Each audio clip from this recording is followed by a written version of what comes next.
mabubuting ng lahat bilang mabubuting katiwala ng iba't ibang kaloob ng Diyos.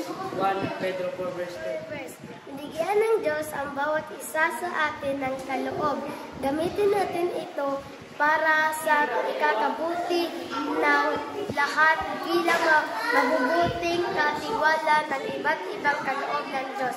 1 Pedro 4:10. Binigyan ng Diyos ang bawat isa sa atin ng kalooban. Gamitin natin ito para sa ikabubuti ng lahat bilang mabubuting katiwala ng iba't ibang kaloob ng Diyos. 1 Pedro 4:10. Binigyan ng Diyos ang bawat isa sa atin ng kaloob.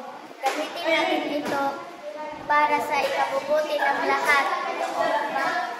Mabubuting katiwala ng iba't ibang kaloob ng Diyos.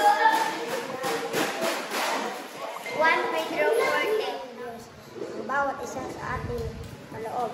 Gamitin natin ito para sa ikabubuti ng lahat bilang mabubuting katiwala ng iba't ibang kaloob ng Diyos. 1 Pedro 4 verse 10. Ang bawat isa sa ating kaloob. Gamitin natin ito para sa ikabubuti ng lahat bilang mabubuting katiwala ng iba't ibang kaloob ng Diyos. 1 Pedro 4 verse 8. Binigyan ng Diyos ang bawat isa sa atin ng kaloob. Gamitin natin ito para sa ikabubuti ng lahat bilang mabubuting katiwala ng iba't ibang kaloob ng Diyos.